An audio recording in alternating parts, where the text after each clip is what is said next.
Now we will study about the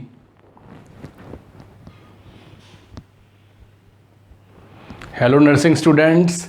Now we will study about the microscopic structure of the kidney. Kidney की हम जो है cellular level की जो structure है उसके बारे में स्टडी करेंगे। ये हमें सबको पता है कि kidney helps in formation of urine and helps in maintaining the fluid and electrolyte balance. उसी तरह किडनी में ऐसे कौन से सेल्स हैं, ऐसे कौन से फंक्शनल यूनिट्स हैं, सेल्स हैं जो यूरिन फॉर्मेशन में हेल्प करते हैं, और कौन से ऐसे सेल्स हैं जो हमारे हार्मोन्स की प्रोडक्शन जो है वो करते हैं। So let's begin with our microscopic structure of the kidney. If you are new to our channel please subscribe and don't forget to press the bell icon.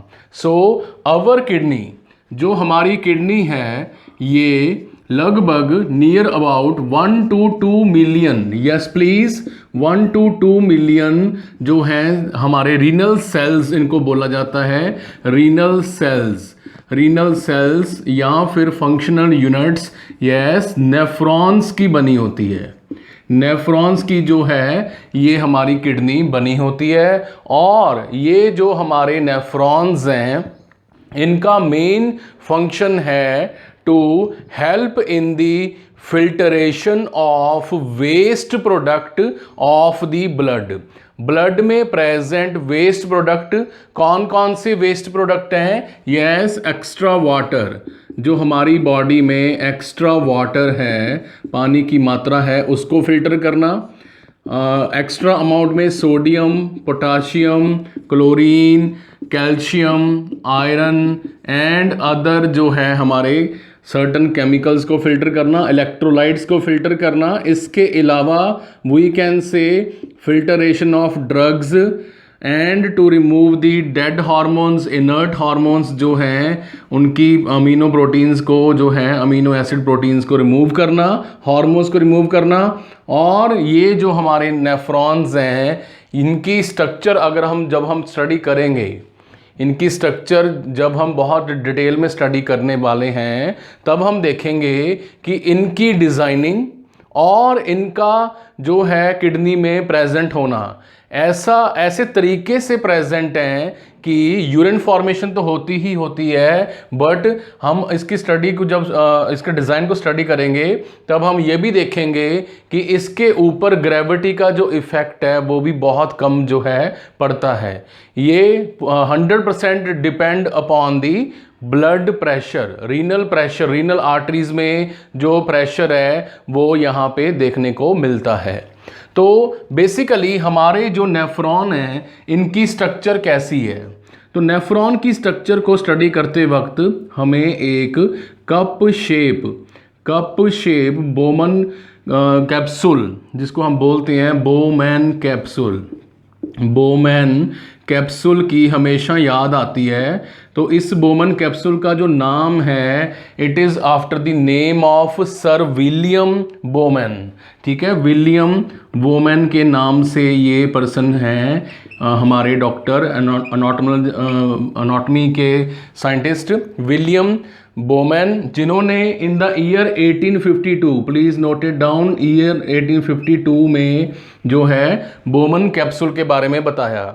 तो ये बोमन कैप्सूल जो है हमारा बना किसका हुआ है? It is made up of single layer of epithelial tissue. Single layer of epithelial tissue का ये जो हमारा बोमन कैप्सूल है ये बना हुआ है, और इसके नीचे यहाँ पे प्रेजेंट है हमारी, यस प्लीज़, इसकी जो स्टार्टिंग में प्रेजेंट है that is distal convoluted tubule, यानी कि पीसीटी, प्रॉक्सिमल कॉन्वुलेटेड ट्यूब्यूल जो है यहाँ पे प्रेजेंट है। प्रॉक्सिमल कॉन्वुलेटेड ट्यूब्यूल जो है वो प्रेजेंट है। बहुत सारे स्टूडेंट्स जो हैं वो पीसीटी यानी कि proximal convoluted tubule and DCT का डायामीटर सेम बना देते हैं। हालांकि ऐसी गलती आपने नहीं करनी, उसके पीछे लॉजिक क्या है वो भी हम स्टडी करेंगे। तो पीसीटी का डायामीटर आपने नैरो रखना है, छोटा रखना है, कम रखना है एज कंपेयर टू डीसीटी।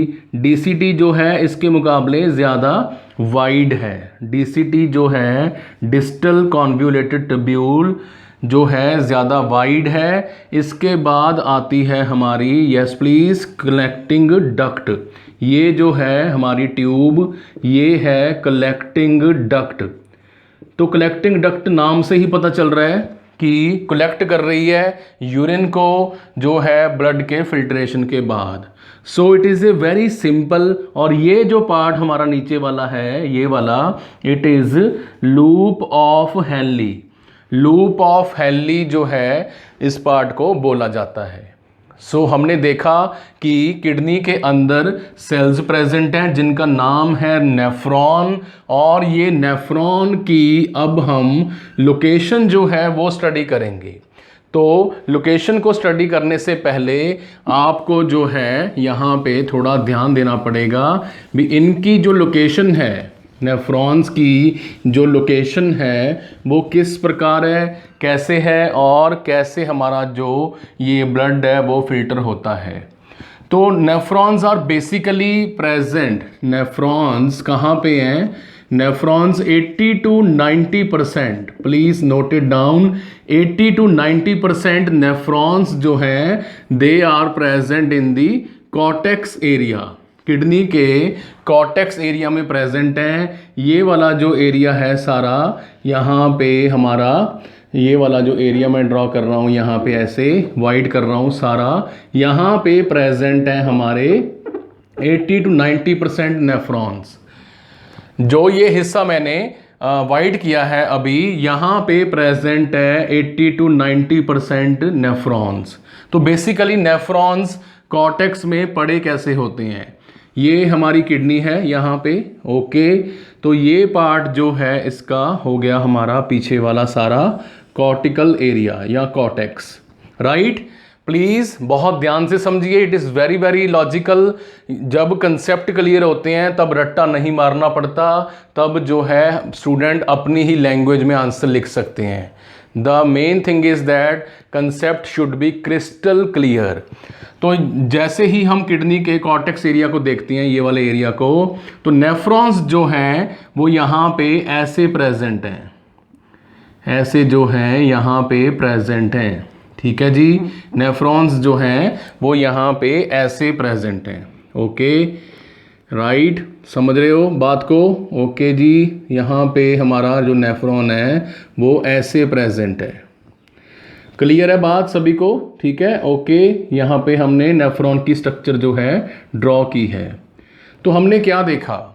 हमने देखा कि किडनी जो है नियर अबाउट 1 मिलियन नेफ्रॉन्स की बनी होती है, लगभग 10 लाख नेफ्रॉन्स की। तो ये 10 लाख में से 90% जो हैं, यानी कि 9 लाख जो हैं, ये हमारे लगभग कॉर्टेक्स में पड़े हैं। और कैसे पड़े हैं, इनकी प्लेसमेंट कैसी है? क्या ये ऐसे पड़े हैं जैसे मैंने सीधा बनाया, या फिर ये ऐसे पड़े हैं? ये ऐसे पड़े हैं, प्लीज नोट इट डाउन, ये ऐसे पड़े हैं। और यहाँ पे पूरे कॉर्टेक्स एरिया में नेफ्रॉन्स ही नेफ्रॉन्स प्रेजेंट हैं।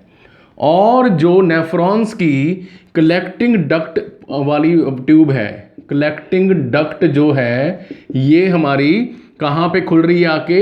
ये मेड्यूला पार्ट में खुल रही है, ठीक है, किडनी के मेड्यूला पार्ट में आके खुलती है, ओके। पॉइंट नंबर 1 हमने देखा कि नेफ्रॉन की कलेक्टिंग डक्ट जो है वो मेड्यूला पार्ट में आके ओपन अप हो रही है, राइट। तो ये पार्ट कौन सा है? ये पार्ट है हमारा कॉर्टेक्स। यहाँ तक सभी को क्लियर है? यहाँ तक सभी को क्लियर है? कोई डाउट है तो कमेंट सेक्शन में पूछ सकते हैं, ओके जी। अब हम मूव करते हैं हमारा दूसरी पॉइंट की तरफ। तो जैसे ही यहाँ पे हमारी जो है अरोटा की ब्रांच, ये अरोटा आ रही है, ठीक है, हैविंग ऑक्सीजनेटेड ब्लड, बट इस ब्लड में क्या प्रेजेंट है? Yes please, extra waste water, uric acid, potassium, sodium, सब कुछ। ओके, तो इस अरोटा की, हमारे पेल्विक अरोटा की, एब्डोमिनल अरोटा की ब्रांच जो है यहाँ पे रीनल आर्टरी किडनी में हाइलम में एंटर करती है। ये हमने ऑलरेडी प्रीवियस लेक्चर में डिस्कस किया हुआ है। तो जैसे ही ये रीनल आर्टरी की ब्रांच अंदर एंटर करती है, उसके बाद क्या होता है, उसके बाद यहाँ पे प्रेजेंट हैं हमारे renal pyramid. Renal pyramid present हैं, ठीक है जी। रीनल पिरामिड जो हैं यहाँ पे प्रेजेंट हैं। हम यहाँ पे एक छोटा रीनल पिरामिड बनाएंगे सो दैट आपको समझ आ जाए, ठीक है। रीनल पिरामिड, तो सबसे पहले रीनल आर्टरी जो है यहाँ पे ये स्पेस यूज करते हैं। Renal artery, please note it down, क्या क्या होता है, कैसे कैसे होता है। इसको बोलते हैं रीनल वेस्कुलेचर। क्या बोला जाता है जी इसको, please note it down, this is called renal वेस्कुलेचर।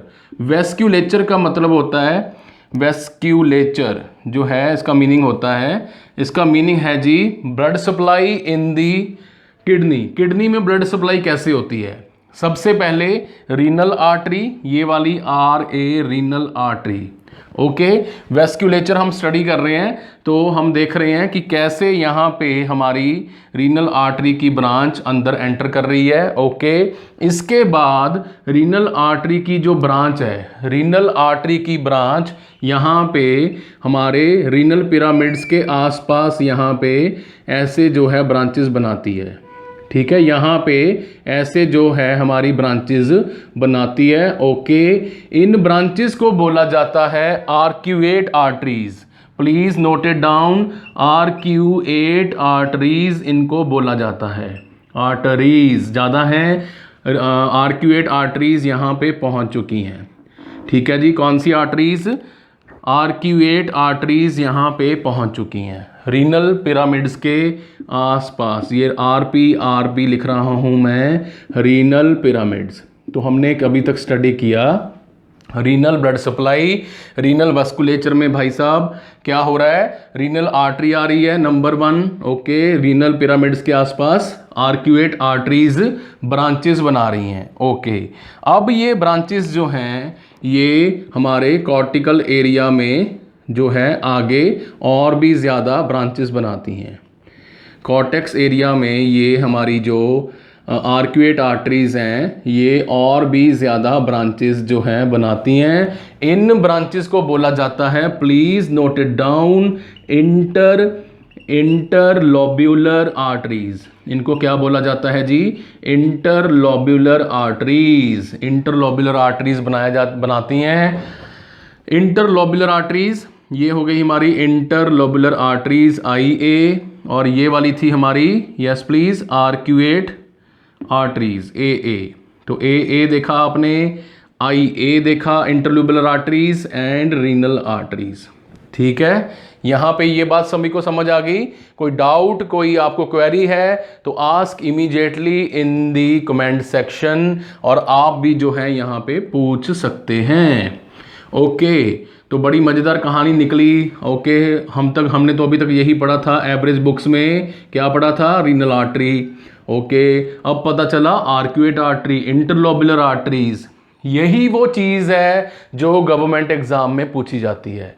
Basic concepts, basic structure, NCLEX RN में जो है डीप स्टडी होती है, यही होती है, ठीक है। इसी में से क्वेश्चन बेस्ड होते हैं। डिसऑर्डर 2 मिनट में समझ आ जाते हैं जब अनॉटमिकल कंसेप्ट्स जो हैं क्रिस्टल क्लियर हो, राइट। समझ रहे हो ना बात को, इंपॉर्टेंस को। ओके, तो अब हम देख रहे हैं कि हमारी जो इंटरलोब्यूलर आर्टरीज हैं इनकी ब्रांच यहाँ पे एंटर कर रही है ऐसे। किस में एंटर कर चुकी है, इंटरलोब्यूलर आर्टरीज की ब्रांच हमारे नेफ्रॉन में एंटर कर चुकी है। हमारे नेफ्रॉन में जो है ऑक्सीजनेटेड ब्लड भी आ गया और साथ में आ गया वेस्ट, ठीक है। इंटरलोब्यूलर आर्टरी की ब्रांच किस में एंटर कर गई, हमारे, यस प्लीज, नेफ्रॉन में, और इसको बोला जाता है afferent arteriole. A for afferent, A for आना, एफरेंट आर्टरियोल इसको बोला जाता है। प्लीज प्लीज प्लीज नोट कर लीजिए, एफरेंट आर्टरियोल जो है इसको बोला जाता है, राइट। यहाँ तक सभी को समझ आ गया? ओके, तो अब हम बहुत ही ध्यान से हमने कुछ कंसेप्ट जो हैं वो समझने हैं, राइट? तो हम इस डायग्राम को अब सिर्फ और सिर्फ हमारे नेफ्रॉन तक जो है सीमित रखेंगे। हमने देखा कि कैसे रीनल आर्टरी की ब्रांचेस जो है अंदर आ रही हैं और कैसे जहाँ पे हमारी जो ब्लड सप्लाई है नेफ्रॉन्स तक पहुँच रही है। ये ऑब्वियस सी बात है कि 10 लाख नेफ्रॉन है यहाँ पे, तो 10 लाख ब्रांचेस बन रही हैं रीनल आर्टरी की। 10 लाख ही आर्क्यूएट आर्टरीज हैं, 10 लाख ही इंटरलोबुलर आर्टरीज हैं, और ऑब्वियस सी बात है एफरेंट आर्टरियोल्स भी 10 लाख 1 मिलियन ब्रांचेस बना के बोमन कैप्सूल में एंटर जो है वो करती हैं, राइट? समझ गए बात यहां तक सभी? ओके, तो हर एक सेल के पास रीनल आर्टरी की ब्रांच जो है पहुंच रही है, किसके अंदर? बोमन कैप्सूल के अंदर। ये नेफ्रॉन कहां पे है? कॉर्टेक्स एरिया में है। समझ रहे हो बात को? Okay okay, I am very happy that my students are listening and happy. Okay, तो हमने देखा रीनल आर्टरी की branch arcuate artery, interlobular artery and afferent arteriole यहाँ पे एंटर कर चुके हैं, ठीक है? अभी यहाँ पे फिल्टरेशन होगी, रीअब्जॉर्प्शन होगी, जो भी होगा वो बाद में डिस्कस करेंगे। अभी हमारा पूरा फोकस ब्लड सप्लाई पे है। रीनल वेस्कुलेचर इसका दूसरा नाम है, रीनल वेस्कुलेचर। ब्लड सप्लाई को बोलते हैं वेस्कुलेचर। ढांचा, कैसे ब्लड आया, कैसे गया, इतना छोटा ऑर्गन है 11 से 13 centimetre, 6 centimetre wide, 3 centimetre thick, उसमें कैसे कैसे फिल्ट्रेशन हो रही है। इंटरेस्टिंग स्टोरी है। अब जैसे ही यहाँ पे एफरेंट आर्टरियोल जो है वो यहाँ पे हमारा प्रेजेंट है, उसके बाद ये आगे मूव कर जाता है लाइक दिस, ठीक है जी? ब्लड जो है हमारा यहाँ पे ऐसे मूव कर जाता है। Okay, right? समझ गए बात यहाँ पे? ठीक है जी। अब यहाँ पे भी हम इसको समझते हैं। यहाँ पे ब्लड ऐसे मूव कर गया, ठीक है? यहाँ पे ऐसे ब्लड जो है वो मूव कर चुका है। और अब ध्यान दीजिए प्लीज, ये जो हमारा अभी ब्लड वेसल बाहर आई है, इसको बोलते हैं इफरेंट आर्टरियोल। इसको क्या बोलते हैं? इसको बोलते हैं इफरेंट आर्टरियोल। इफरेंट आर्टरियोल इसको बोला जाता है। ओके, ये भी हमें समझ आ गया बात। तो यहाँ पे हमने कुछ बातों को अभी जो है उसके कंसेप्ट समझ लेते हैं, ठीक है? जो एफरेंट आर्टरियोल आया था अंदर, एफरेंट आर्टरियोल, इसका डायामीटर जो है वो ज़्यादा होता है। इसका जो डायामीटर है वो ज़्यादा होता है, ये ज़्यादा वाइड होता है, चौड़ा होता है, as compare to efferent arteriole. Efferent arteriole इसके मुकाबले पतला होता है, नैरो होता है, ठीक है? तो ये भी एक एमसीक्यू का क्वेश्चन बन गया, which is wider, afferent arteriole और इफरेंट। आने वाला जो ब्लड है वो ज्यादा मात्रा में आ रहा है। आने वाला जो ब्लड है अरोटा में प्रेशर होने के कारण ज्यादा मात्रा में हमारे एफरेंट आर्टरियोल में आ रहा है, ठीक है जी? आ चुका है। और इसमें प्रेजेंट होता है 55 mm, please note it down, 55 mm mercury का प्रेशर होता है। 55 mm मर्करी का Hg का प्रेशर इसमें होता है, इस ब्लड में, जो अरोटा में ब्लड प्रेशर के कारण यहाँ पे आया। समझ रहे हो बात को?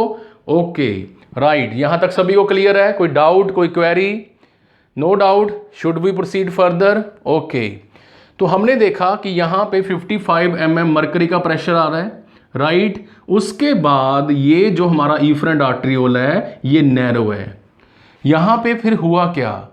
यहाँ पे हमारे ब्लड को आके रुकने का टाइम मिला। ब्लड आया पीछे से, फोर्स के साथ आया, और यहाँ पे आगे रास्ता नैरो है, यहाँ पे टाइट रास्ता है, ये रास्ता वाइड है। तो यहाँ पे आके ये इसको टाइम मिल गया। किसका टाइम मिल गया भाई? अपने वेस्ट को यहाँ पे हमारे बोमन कैप्सूल के सेल्स के पास देने का टाइम मिल गया। ब्लड में से जो वेस्ट है वो सारा वेस्ट हमारा बोमन कैप्सूल में चला जाता है, डिफ्यूजन के साथ चला जाता है। अगर ये टाइम ना मिलता तो क्या होना था? तो बहुत लेट यूरिन फॉर्मेशन होनी थी। वेरी सिंपल, ठीक है जी? अभी टाइम मिल रहा है तो यहाँ पे वेस्ट जो है हमारा ब्लड छोड़ जाता है और आगे मूव कर जाता है। यहाँ तक सभी को क्लियर है? अगर आप चाहो तो अभी वीडियो पॉज करके जो है इस फ्लो चार्ट को, आर्टीरियल ब्लड सप्लाई को नोट कर सकते हो। चलो इसको रेज नहीं करते, हम कंटिन्यू ही करते हैं बिकॉज इट इज़ रिक्वायर्ड, अभी इसकी जो है ज़रूरत है। ठीक है जी, अब ध्यान दीजिए प्लीज़। जैसे ही ये इफरेंट आर्ट्रियोल, ये इफरेंट आर्ट्रियोल जो है हमारा आगे निकलता है, हमारा जो इफरेंट आर्ट्रियोल है आगे निकलता है यहाँ पे। ओके, तो ये जो हमारा इफरेंट आर्ट्रियोल है ऐसे नीचे की तरफ जो है आ जाता है, यहाँ पे ऐसे आ जाता है, यानी कि इसको किडनी में समझें तो यहाँ पे ऐसे नीचे आना शुरू हो जाता है। ठीक है, यहाँ पे आप प्लीज़ नोट कर लीजिए, बहुत ही इंपॉर्टेंट बात बताने लगा हूँ। नेफ्रॉन के जो सेल हैं, नेफ्रॉन के जो सेल हैं इनकी लेंथ होती है 3 सेंटीमीटर। नोट कर लीजिए, ये बातें आपको बड़ी बुक्स में ही मिलेंगी, आपको सिंपल बुक्स में तो ये बातें बिल्कुल नहीं मिलेंगी, ये मैं चैलेंज के साथ कह सकता हूँ। नेफ्रॉन की लेंथ है 3 सेंटीमीटर। Okay, right. तो इसका जो हमारा बोमन कैप्सूल पार्ट है, नेफ्रॉन का जो बोमन कैप्सूल पार्ट है हमारा, दैट इज़ यहाँ पे मैं लिख देता हूँ बोमन कैप्सूल। ठीक है, यहाँ पे मैं लिखने लगा हूँ, प्लीज़ इसको बहुत नोट कर लीजिए।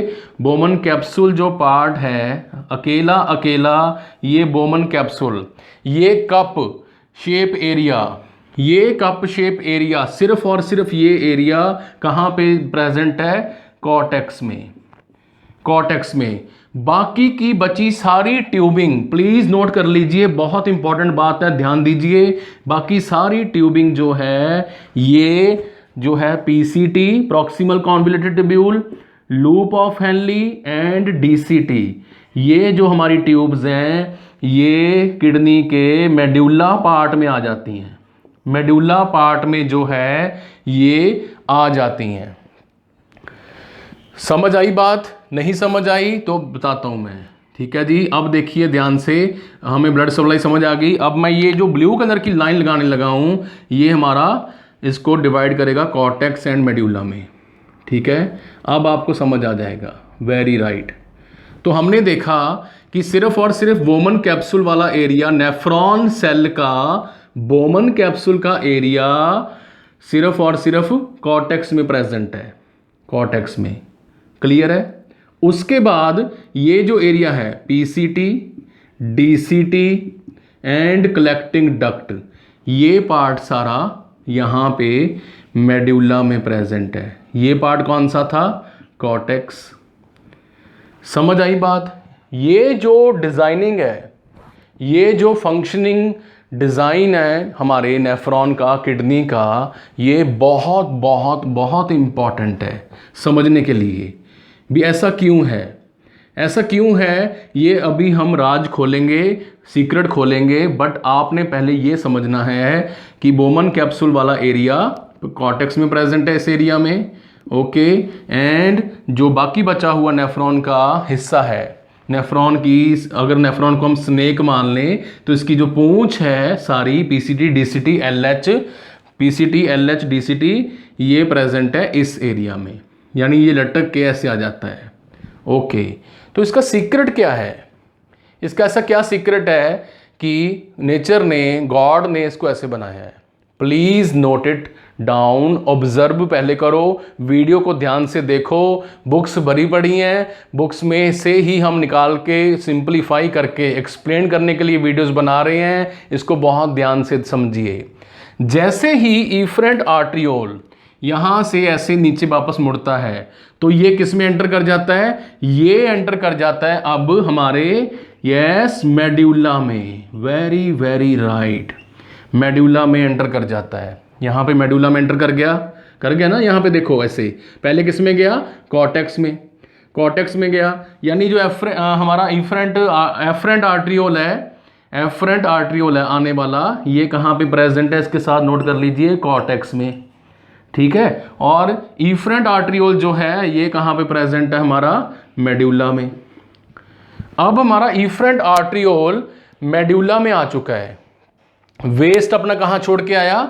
यहाँ पे छोड़ के आया, ब्लू कलर के साथ बनाते हैं वेस्ट, यहाँ पे वेस्ट छोड़ आया, ठीक है, मैं उत्थे वेस्ट छोड़ आया, गाना है ना, उत्थे दिल छोड़ आया। तो यहाँ पे ये वेस्ट जो है पीसीटी में, लूप ऑफ हेनली में और डीसीटी में जो प्लाज्मा से फिल्टर हुआ फ्लूइड है, सोडियम है, पोटाशियम है, यहाँ पे ये वेस्ट जो है यहाँ पे आ गया ब्लू कलर का। ओके, आ रहा है। अब ये कलेक्टिंग डक्ट में आ गया। अब ये बाहर जाएगा।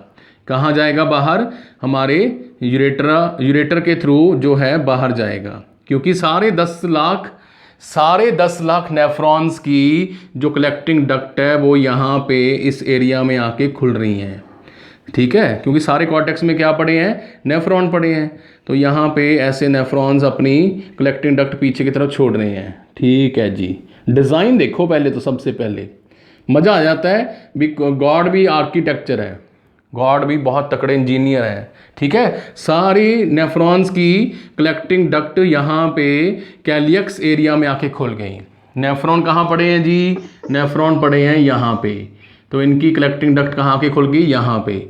कलेक्टिंग डक्ट कहाँ पे आके खुल रही है? कैलियक्स में, कैलियक्स में, कैलियक्स में। यहाँ भी इसकी कैलियक्स में 10 लाख नेफ्रॉन यहाँ पड़े हैं, 9 लाख उनमें से। तो यहाँ पे सभी की कलेक्टिंग डक्ट जो है यहाँ पे आके खुल रही है, ठीक है, कैलियक्स में। और यहाँ से जो प्लाज्मा फिल्टर होके आता है फ्लूइड वगैरह, वो यूरेटर के थ्रू, यस प्लीज, बाहर, और यूरिन बाहर, वेस्ट जो है वो बाहर निकल जाता है। समझ आई बात? किसी भी स्टूडेंट को कोई भी डाउट है, क्वेरी है, तो वो पूछ सकता है, यहाँ पे पूछ सकता है कमेंट सेक्शन में। मैं इमीडिएटली उसको जो है सेटिस्फाई करूँगा। एक छोटी वीडियो बना के, बड़ी वीडियो बना के मेरे को बनानी पड़े, मैं उसको पैसिफाई करूँगा, उसको समझाऊँगा, उसका डाउट क्लियर करूँगा। सो हमने अभी तक क्या सीखा? हमने अभी तक सीखा कि रीनल आर्टरी की ब्रांचेस, ठीक है जी, कौन कौन सी? Arcuate arteries, interlobular arteries, efferent arteriole. कहाँ पे एंटर कर रहा है? बोमन कैप्सूल में। इसका डायमीटर क्या है? ज़्यादा, इफरेंट का डायमीटर कम।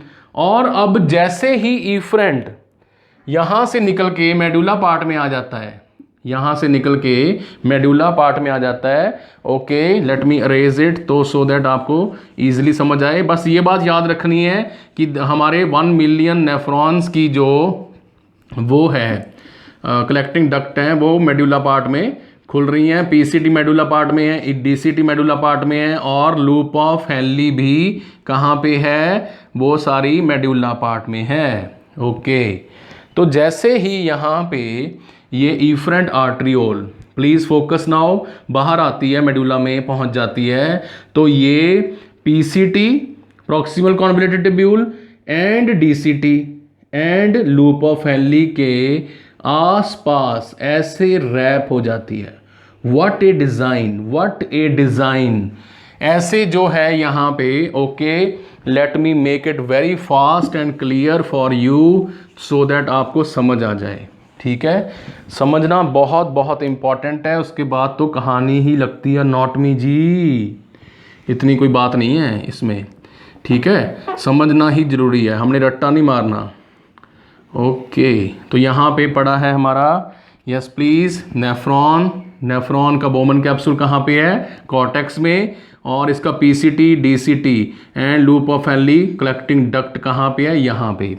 तो जैसे ही रीनल आर्टरी की ब्रांच और एफरेंट आर्ट्रियोल यहाँ पे एंटर की बोमन कैप्सूल में, और इफरेंट आर्ट्रियोल बाहर आया, तो ये इसके आसपास ऐसे रैप कर जाता है, लिपट जाता है। ये क्यों हुआ? इतना प्यार आर्टरीज में, ब्लड वेसल्स में भी प्यार देखने को मिल रहा है ना यहाँ पे। तो ये रैप क्यों हुआ? टारगेट एक ही है, उस टारगेट को नोट कीजिए। बॉडी ने, ब्लड ने नेफ्रॉन में आके ब्लड को भेजा बोमन कैप्सूल में, यहाँ पे फिल्टरेशन हुई, जो वेस्ट है वो बाहर चला गया। इस वेस्ट का सबसे इंपॉर्टेंट और सबसे बड़ा हिस्सा वाटर है।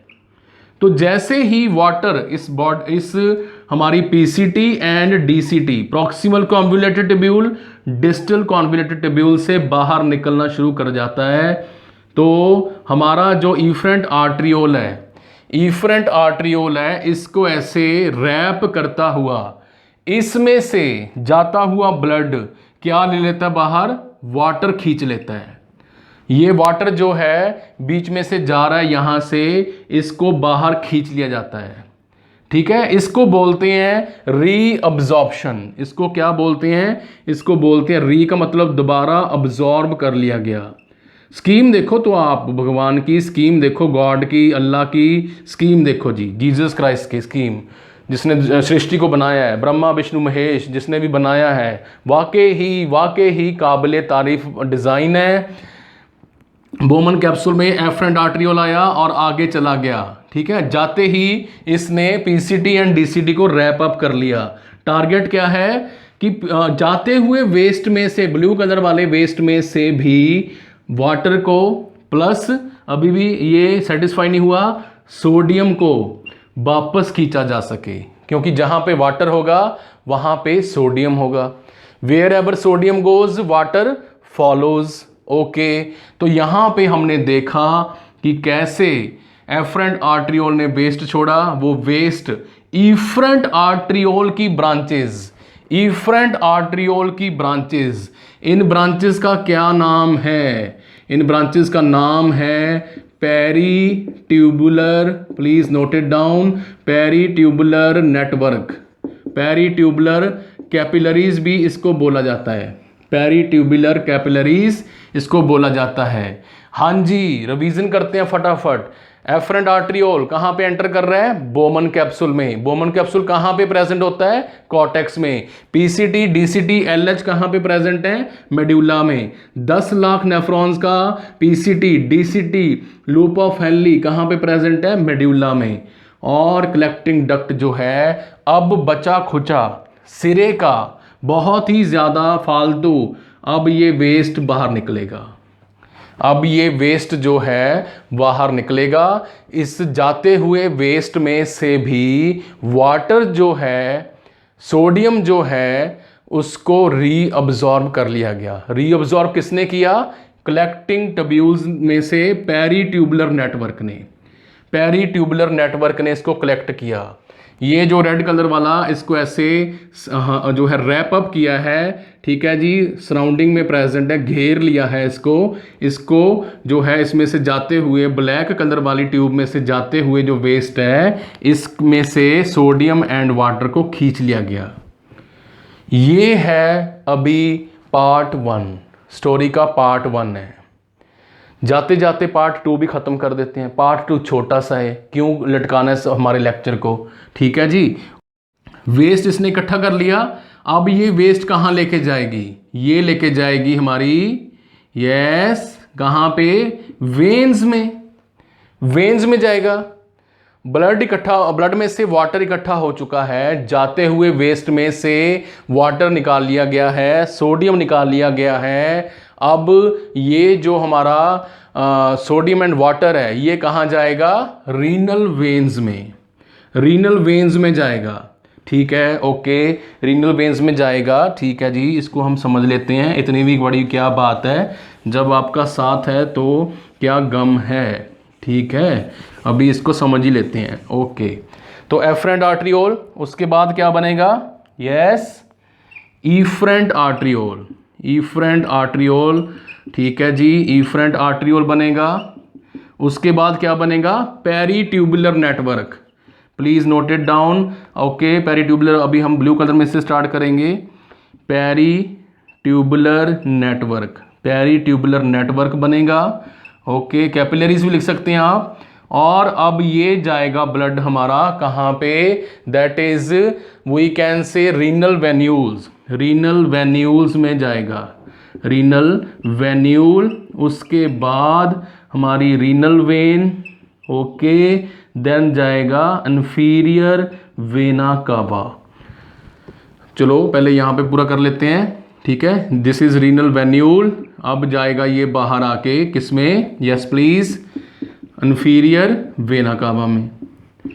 इंफीरियर वेना कावा यहाँ पे प्रेजेंट है, तो यहाँ पे रीनल वेना कावा में ब्लड जो है जाएगा। इस डायग्राम पे समझते हैं। रीनल आर्टरी से ब्लड आया, ओके, रीनल आर्टरी से ब्लड आया, कहाँ गया, अल्टीमेटली बोमन कैप्सूल में। और फिल्ट्रेशन हुई, ठीक है। और पेरिट्यूबुलर नेटवर्क ने क्या किया, एक्स्ट्रा वेस्ट को भी वापस खींचते हुए किस में भेज दिया, इंफीरियर वेना कावा में। अब ये जो वेस्ट बाहर आया है यहाँ पे in the form of urine, जिसको आप यूरिन बोलते हो, ये पूरा निचोड़ के पूरा रीअब्जॉर्ब करने के बाद जो बचा खुचा वाटर है, सोडियम है, उसको बाहर निकाला गया। यानी ये नहीं है कि हमारे बोमन कैप्सूल को लगा कि fluid is in extra amount तो इसको बाहर निकाल दो, सोडियम ज़्यादा अमाउंट में बाहर निकाल दो। जाते हुए वेस्ट में से भी जो है रीअब्जॉर्ब किया जाता है। सो दैट टारगेट क्या है, टारगेट एक ही है, fluid and electrolyte balance. Please, fluid and electrolyte balance, पानी भी जितना हो सके बॉडी में बना रहे, इलेक्ट्रोलाइट्स खास तौर पे सोडियम भी बॉडी में बना रहे, और बैलेंस तो अपने आप ही पता चल गया। यानी अब जो वेस्ट बाहर निकलेगा वो सिरे का बहुत ही ज़्यादा नेसेसरी वेस्ट है, जिसको बाहर निकालना ही निकालना चाहिए। इस वेस्ट में आ गया आपका यूरिन में यूरिक एसिड, यूरिया, क्रेटिनिन, जिनको बाहर निकालना बहुत ज़रूरी है, क्रेटिनिन। ठीक है जी। तो यहाँ पे हमने क्या देखा, यहाँ पे हमने रीनल वस्कुलेचर के बारे में समझा, कैसे जो ब्लड सप्लाई है वो किडनी में आती है और किस तरह ब्लड एक तरफ से आ रहा है, फिल्ट्रेशन हुई, अभी भी उसको निचोड़ लिया गया, अब वापस जा रहा है, यहाँ पे आया, ठीक है, फिल्ट्रेशन हुई ब्लू कलर वाला और आगे चला गया हमारी efferent arteriole, right, efferent arteriole आगे चलेगी, अब भी ठीक है जा रही है। तो यहाँ अब इसकी रैपिंग हो रही है, और रैपिंग को क्या बोलते हैं, peritubular capillary network, peritubular network. और इसके बाद एक बार फिर ये ब्लड जो है ये हमारा इंफीरियर वेना कावा का हिस्सा बन जाता है। पानी तो वापस आया ही आया, सोडियम भी साथ में लाया ही लाया, पानी तो वापस आया ही आया, सोडियम साथ में लाया ही लाया। तो हमने अभी तक ये जो स्टडी की है ये सिर्फ और सिर्फ बोमन कैप्सूल के बारे में स्टडी की है, हमने रीनल ब्लड सप्लाई के बारे में स्टडी की है। फिल्ट्रेशन कैसे होती है वो बाद में पढ़ेंगे फिजियोलॉजी में, बट ये थी सबसे इंपॉर्टेंट जो कि बच्चे अक्सर नज़रअंदाज कर देते हैं, that is renal blood supply. क्योंकि जब तक स्टूडेंट को रीनल ब्लड सप्लाई नहीं पता होगा तब तक उसको नेफ्रॉन, तब तक उसको फिजियोलॉजी ऑफ यूरिन फॉर्मेशन भी जो कंसेप्ट हैं वो क्लियर नहीं होते। समझ रहे हो बात को? तो यहाँ पे हमने देखा कि कैसे रीनल वस्कुलेचर जो है वो अपनी पकड़ बना रहा है, और इसमें सबसे इंपॉर्टेंट और मेरा फेवरेट जो पार्ट है that is peritubular network. Peritubular network ही वो पार्ट है जो जाते हुए वेस्ट में से रीअब्जॉर्प्शन जो है वो कर रहा है। So this was one of the part of the anatomical structure of the kidney. In the next video we will study about the that is urine formation and about the nephron in particular detail. Thank you for watching.